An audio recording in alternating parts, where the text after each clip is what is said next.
एक तलस्मी हसीन हकीक यानी वादी नीलम के सब्ज हज़ारों में एक गांव आबाद था जहां कुदरत ने अपनी तमाम खूबसूरत यान डेले थी।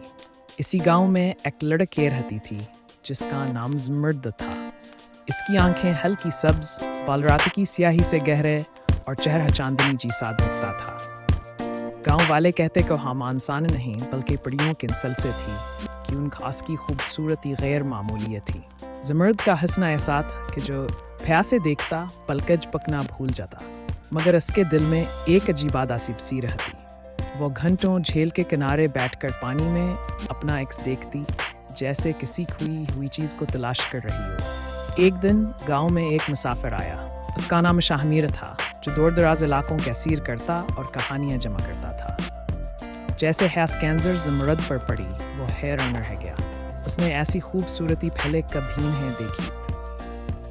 इसने ज़मर्द से बात करने की कोशिश की मगर हमेशा खामोश रहती।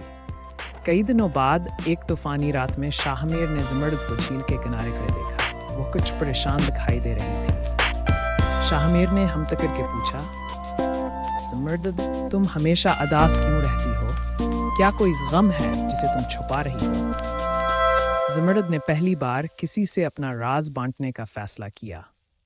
इसने आस्था से कहा, मैं इस दुनिया की नहीं हूँ शाहमीर।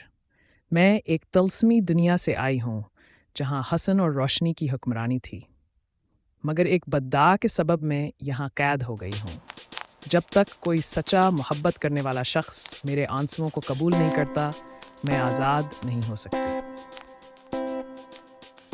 शाहमीर ने ज़मर्द की कहानी सुनकर अहद किया कि वो इसे आज़ाद करवाएगा।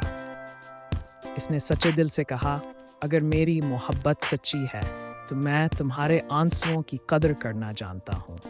ये कहकर इसने ज़मर्द की आंख से गिरता हुआ आंसू अपनी हथेली पर ले लिया।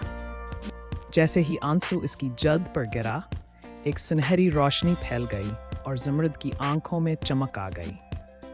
अचानक आसमान पर कौसे कज़ह नमोदार हुई और एक रोशनी के दायरे में ज़मर्द आस्ता आस्ता गायब होने लगी। इसकी आखिरी अल्फाज थे, शाहमीर, तुम्हारी मोहब्बत ने मुझे मेरी दुनिया वापस दे दी, मगर मैं हमेशा तुम्हारे दिल में रहूंगी। इख्तिताम, मगर हमेशा की याद शाहमीर देर तक झील के किनारे खड़ा रहा, इस उम्मीद में कि ज़मर्द दोबारा आएगी, मगर वो कभी वापस ना आई।